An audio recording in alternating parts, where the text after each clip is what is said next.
जय हिंद दोस्तों, बहुत बहुत स्वागत करते हैं आपका आपके ही कार्यक्रम में। और कार्यक्रम का नाम तो आपको पता ही है, कुछ भीगे पन्ने फ्रॉम यादों की किताब। और मैं आपकी होस्ट, आपकी दोस्त आरजे नौमिता। तो दोस्तों, आज की एक और नई कहानी के साथ मैं आपके सामने प्रस्तुत हुई हूँ। और ये कहानी मैंने खुद लिखी है। कहानी का नाम है कारगिल की चांदनी, इंतजार का वो आखिरी खत। आइए दोस्तों, इस कहानी को शुरू करते हैं बिना समय को गवाए हुए। मेरा नाम नौमिता है और मैं आपको रेडियो उड़ान पर कहानियां सुनाती हूँ। दोस्तों, इस कहानी को लिखा है मैंने। तो आइए दोस्तों, इस कहानी की शुरुआत करते हैं। आइए दोस्तों, बिना समय को गवाए हुए इस कहानी की शुरुआत करते हैं। साल 1999, मई की गर्मी थी। दिल्ली रेलवे स्टेशन प्लेटफॉर्म पर शोर मच रहा था, पर आरोही को सिर्फ विहान की धड़कन सुनाई दे रही थी और किसी की आवाज की तरफ उसका ध्यान जा ही नहीं रहा था। विहान कंधे पर बैग लटकाए हुए आरोही से कहने लगा, बस 2 महीने आरोही, बस 2 महीने, ट्रेनिंग पूरी करके आ जाऊंगा, तुम चिंता मत करना। आंखों में पानी को रोककर आरोही ने कहा, वादा करो, हर हफ्ते खत लिखोगे, हर हफ्ते खत लिखना है तुम्हें। विहान उसके माथे पर हाथ रखकर बोला, ये वादा रहा, ये मेरा पक्का प्रॉमिस है तुमसे कि मैं हर हफ्ते तुमको खत लिखूंगा और तुम हर रात छत पर सारे तारे गिनोगी। वादा करो मुझसे। आरोही हल्का सा मुस्कुराकर बोली, हाँ गिनूंगी तारे, और जो सबसे चमकीला होगा समझ जाना वो तुम हो। अनाउंसमेंट होने लगी। जम्मू मेल प्लेटफॉर्म नंबर 3 से प्रस्थान करने वाली है। जम्मू मेल प्लेटफॉर्म नंबर 3 से प्रस्थान करने वाली है। विहान ने आरोही से कहा, चलता हूँ, अपना ख्याल रखना आरोही, अपना ख्याल रखना। और ये बोलते हुए वो ट्रेन में चढ़ जाता है। आरोही उसे बोलती है, तुम भी अपना ध्यान रखना, और ट्रेन चल देती है। ट्रेन प्लेटफॉर्म से धीरे धीरे खिसकना शुरू कर देती है और आगे बढ़ जाती है। आरोही का हाथ हवा में ही रह जाता है। आरोही उस ट्रेन को जाते हुए देखती रह जाती है। पहले 3 हफ्ते आगे आरोही पहले 3 हफ्ते रोज खत, पहले 3 हफ्ते तक विहान का खत आता रहता है। लेकिन कुछ दिनों के बाद वो खत आना बंद हो जाता है। टीवी पर खबरें चल रही होती हैं कि कारगिल से घुसपैठ गोलाबारी जारी हो चुकी है। आरोही की सास यानी विहान की माँ रेडियो पर ये खबर सुन रही होती है, जिससे कि वो परेशान हो जाती है और आरोही को कहती है कि बेटा ये रेडियो बंद कर दो, मुझे नहीं सुननी ऐसी कोई भी खबर। आरोही, नहीं माँ, शायद कोई खबर हो विहान की। काफी दिनों से विहान की कोई खबर नहीं मिल रही होती। और आरोही विहान को कॉल करती है, लेकिन फोन नहीं मिल पाता। 25 दिन गुजर जाते हैं। 25 दिन के बाद डाके आता है।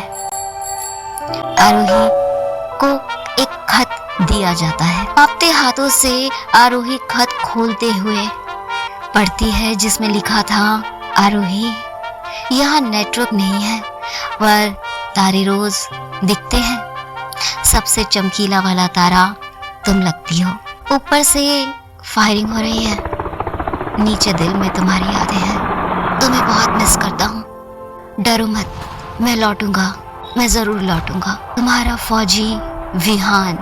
आरोही सीने से खत लगाकर अपने आप ही बोलने लगती है, लौट आना, बस जल्दी लौट आना।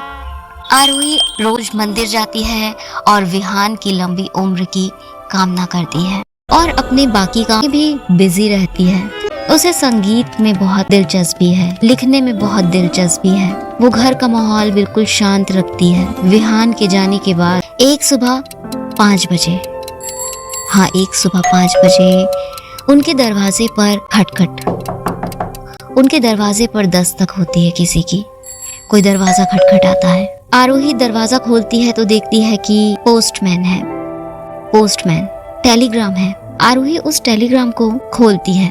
पढ़ते ही उसके पैरों से जमीन खिसक जाती है, जिसमें लिखा था captain Vihan injured condition stable military hospital Srinagar. Vihan की माँ का तो रोते रोते बुरा हाल हो गया, लेकिन वो हर बात पे भगवान को शुक्रिया करती है कि बेटा तो जिंदा है। शुक्र है भगवान का कि बेटे को कुछ हुआ नहीं। और उधर आरोही अकेले में फूट फूट कर रोती है। फिर विहान की माँ को हौसला देती है। घायल है माँ, विहान घायल है और अपने आप को संभाल नहीं पाती और रोने लगती है। आरोही अगले दिन की फ्लाइट बुक कराती है श्रीनगर के लिए और श्रीनगर हॉस्पिटल पहुंचती है। बेड नंबर 144, पैर पर पट्टी बंधी हुई, हाथ में भी इंजरी। विहान को देखती है। विहान को बड़ा आश्चर्य होता है। आंख खोलते ही, तुम यहाँ छुट्टी लेकर आई हो क्या? आरोही गुस्से और प्यार से बोल पड़ती है, तुम पागल हो क्या? तुम्हें गोली लगी है और तुम्हें छुट्टी की पड़ी है। मेरे लिए तुम जरूरी हो या नौकरी? विहान धीरे से हंसकर, गोली पैर में लगी है, दिल तो तुम्हारे पास ही था। आरोही रोते हुए, आरोही को रोना आ रहा था। क्यों गए थे इतने आगे? क्यों खत नहीं लिखा?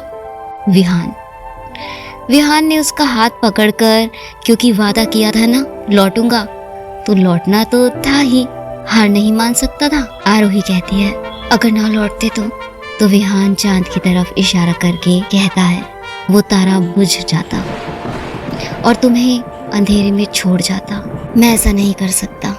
वो दोनों बातें ही कर रहे होते हैं कि नर्स आ जाती है और आरोही को कहती है कि मैडम, पेशेंट को आराम करने दीजिए, ज़्यादा बातें मत करिए।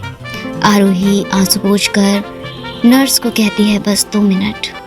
तभी विहान कहने लगता है, 2 मिनट नहीं, पूरी जिंदगी चाहिए मुझे, दोगी क्या? आरोही सर हिलाकर कहती है, हमेशा। 26 जुलाई कारगिल दिवस का दिन था। 3 लोग छत पर खड़े थे, विहान, आरोही और उनका 6 साल का बेटा अर्जुन। अर्जुन बोल पड़ता है विहान को, पापा आपको गोली कैसे लगी थी? विहान कहता है, बेटा देश के लिए। तभी अर्जुन कहता है, और मम्मी क्यों रो रही थी? तो आरोही चाय देते हुए, क्योंकि मम्मी को डर था कि पापा वापस ना आए। तो विहान आरोही का हाथ पकड़कर, मैं आ गया ना, वादे का पक्का हूँ। आरोही आसमान की तरफ देखते हुए कहती है, देखो आज भी वही तारा चमक रहा है। तो विहान कहता है कि सबसे चमकीला तारा तो तुम हो। नीचे पूरे देश में पटाखे, ऊपर एक बार में सुकून। विहान धीरे से आरोही के कान में बोलता है, थैंक यू इंतजार करने के लिए। आरोही, इस पर आरोही कहती है, थैंक यू वापस आने के लिए। विहान अलमारी खोलता है, देखता है कि कुछ खत उसमें रखे हुए थे। वो 3 खत जो विहान ने कारगिल से लिखे थे, पर फायरिंग और पोस्ट रुकने की वजह से कभी घर तक नहीं पहुंचे। 6 महीने बाद जब विहान वापस आया, तब बैग में से ये 3 खत उसने अलमारी में रख दिए। इन खतों में लिखा था, पहला खत, बर्फ का दिन। विहान उन्हीं पुरानी यादों में खो गया जब उसने ये खत लिखे थे आरोही को। तारीख 10 मई 1999, जगह बंकर कारगिल। मेरी आरो, यहाँ बहुत ठंड है, रात को बर्फ गिरती है। सब बोलते हैं घर की याद मत करो, पर झूठ बोलो, तुम्हारी याद के बिना एक दिन भी नहीं कटता। आज ड्यूटी पर था, पर आसमान में वही तारा दिखा जो तुम छत से देखती हो। मैंने उससे कहा, आरोही को बोल देना कि मैं ठीक हूँ, चाहे बहुत याद आती है तुम्हारे हाथों की बिना अदरक वाली। जल्दी आऊँगा, मेरा इंतज़ार करना, तुम्हारा विहान। खत को बंद करके विहान दूसरा खत निकालता है, जिसके लिफाफे पे लिखा था, गोली लगने से 2 दिन पहले। तारीख 22 मई 1999, जगह पोस्ट 406। डियर आरोही, आज बहुत फायरिंग हुई, 4 घंटे तक। पता है क्या सोचा? अगर कुछ हो गया तो तुम्हें कौन संभालेगा? तुम बहुत मजबूत हो, पर फिर भी अपना ख्याल रखना, माँ का ख्याल रखना। मैं वादा करता हूँ ये जंग खत्म होते ही सबसे पहले तुम्हारे पास आऊँगा और कभी दूर नहीं जाऊँगा।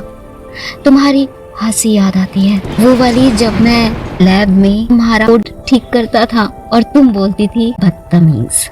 इंतजार करना, बहुत जल्द आऊंगा तुम्हारा। विहान दूसरे खत को बंद करता है और तीसरा खत खोलता है कि लिफाफे पर लिखा था हॉस्पिटल से होश आने के बाद, तारीख 5 जून 1999, जगह मिलिट्री हॉस्पिटल श्रीनगर। मेरी जान आरोही, वो शायद तो सबसे पहले तुम्हारा चेहरा देखा था। नर्स बोली, आपकी वाइफ को खबर कर दें। मैंने मना कर दिया था, तुम डर जाओगी। पैर में दर्द है पर दिल में सुकून है, क्योंकि जिंदा हूँ, तुम्हारे लिए जिंदा हूँ। डॉक्टर बोल रहे हैं 2 महीने लगेंगे। 2 महीने? तुमसे दूर 2 महीने और। दोनों, अगर ये खत तुम्हें मिले तो समझ जाना मैं ठीक हूँ, और अगर ना मिले तो भी समझ जाना मैं ठीक हूँ, क्योंकि मैं तुमसे वादा करके आया हूँ, बहुत जल्दी आऊँगा। बहुत सारा प्यार, बहुत जल्दी मिलते हैं, तुम्हारा फौजी। तीनों खत पढ़कर इतना कुछ सहा तुमने और मुझसे छुपाया भी। आरोही विहान के पीछे ही खड़ी थी। विहान ने आरोही को गले लगाया और बोला, छुपाया नहीं था, वाचा नहीं, पर हर शब्द सच है इसमें। तीनों खत आज भी आरोही की अलमारी में है, सबसे ऊपर। आरोही तीनों खत पढ़कर रो पड़ी। इतना सब कुछ कहा और मुझसे कहा भी नहीं। विहान ने आरोही का हाथ पकड़ा, कहता तो तुम और परेशान होती। अब देखो, मैं तुम्हारे सामने हूँ। दोस्तों, उम्मीद करती हूँ कि मेरे द्वारा लिखित ये कहानी आपको पसंद आई होगी।